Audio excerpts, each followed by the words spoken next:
The photographer kept saying how calm I was. "You're so composed," she whispered while fixing my veil.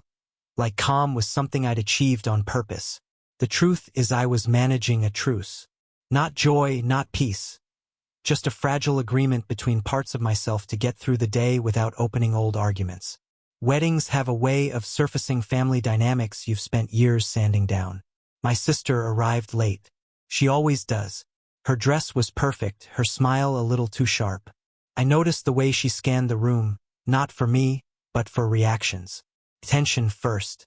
Meaning later. The ceremony held. Barely.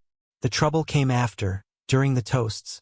When champagne had been poured and no one was watching closely anymore. I didn't see the glass leave her hand. I heard it.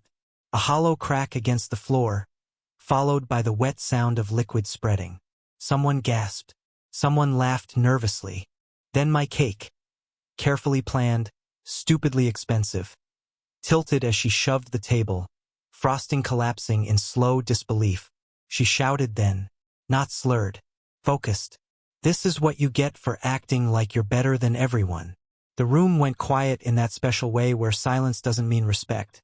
It means people are waiting to see who will be allowed to speak. My mother crossed the floor immediately and wrapped her arms around my sister. "She just needs to let it out," she said, loud enough for everyone to hear. A translation, offered generously. "Don't hold her responsible. Make space." No one looked at me. I could have said something. I felt the words lining up, measured, reasonable, devastating in their accuracy. I knew exactly how to explain myself in a way that would sound cruel coming from my mouth and justified coming from hers. So I said nothing. Silence, I've learned, is sometimes the only way to refuse a script. The rest of the night moved like a badly edited film. Apologies floated toward me without landing. Someone tried to laugh it off. My sister disappeared, then reappeared tearful, then disappeared again. My mother avoided my eyes. I danced. I smiled. I thanked guests for coming to a wedding that had quietly become a family intervention no one had consented to.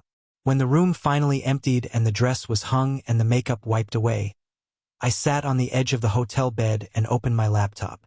Not angrily, carefully. There were things no one talked about because talking about them would have made the imbalance visible. The tuition deposit I'd paid when my sister just needed one semester to stabilize. The apartment lease I'd co-signed because my parents' credit was too complicated right now. The monthly transfers I labeled groceries, then emergencies, then nothing at all. I had told myself it was love. But love isn't supposed to feel like being quietly drafted. I made 2 calls. One to the bursar's office. One to the property management company. I followed the rules. I stayed within contracts. I did nothing dramatic enough to be called revenge. I didn't notify anyone. Explanations had never changed outcomes before. At 8:40 the next morning, my phone started vibrating on the nightstand. I let it. There were emails first, automated, impersonal. Tuition status updated. Lease flagged. Then calls. My mother. My father. My sister, finally. The panic wasn't subtle. It never is when support is mistaken for permanence. By noon, my mother left a voicemail that tried to sound calm and failed. She spoke about stress, about how yesterday had been a lot, about how family doesn't abandon family. She didn't mention the cake, or the champagne, or the accusation. She asked what I was trying to prove. When I called back, I kept my voice even. "I'm not proving anything," I said. "I'm stepping out of a role I never agreed to keep forever." She told me I was being harsh, that my sister was struggling, that this wasn't the time. I said, "It's been every time."